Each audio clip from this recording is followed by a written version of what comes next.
Hi, good afternoon. So, Nancy Guthrie, 2 new ransom notes that arrived at the TMZ studios, and these were via email this past Monday, the day that Samantha went back to work at NBC. Strange. These ransom notes are just, I think, very odd. The person, it's not a ransom note actually. The person is saying that they aren't involved, but they know who the attacker was, the whatever, and that they know where Nancy's body is. And they want, this is the weird part, they want half a Bitcoin. No, not just a half, not a whole one, just a half. That's like $35,000. So why send emails to TMZ? TMZ has no relation to Samantha. NBC is much bigger, I think, in terms of readership. So why would they send them to TMZ? That just makes no sense to me.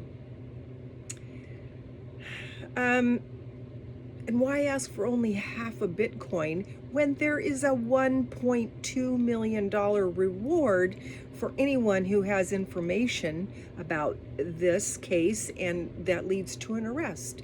So if he knows, if this, I'm assuming if he knows who the guy was that took her, or guys, and where her body is, why would they mess around with the Bitcoin? I guess maybe because it's more private. Honestly, it sounds more like a Nigerian romance scammer to me than it does something that's credible. I mean, it's sensational and everything, but I don't know. Brian Enton is a reporter that I always talk about because he's the one that comes up with some of the best information. And he was talking to a retired New York Police Department detective. And he talks to the retired people because they can talk. People that are still working, they don't want to say anything. Even if they're not involved, they don't want to say anything that might mess up the investigation. So the retired ones are the only ones that he can really talk to. And this retired NYPD guy said that he always thought that it was a burglary and not a ransom. And he said the same thing that I said to people I know, that it was a burglary gone wrong, and the backpack had his burglary kit in it.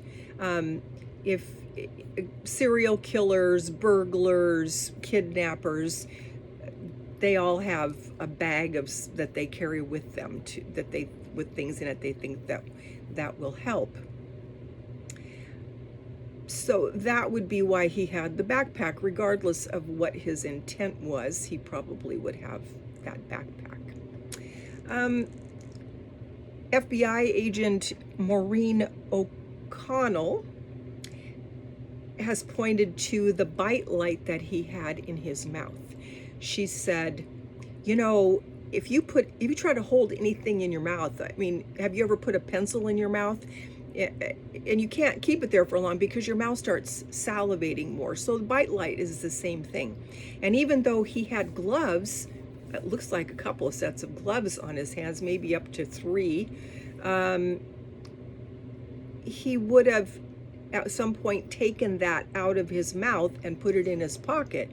And now he's got his saliva all over his on the tips of that glove.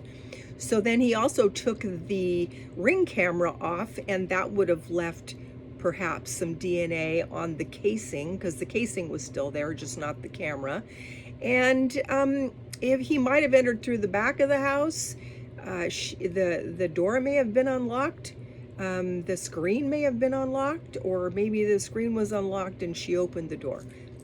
We don't know, but Maureen says that there's got to be DNA there, so maybe they have to go back again.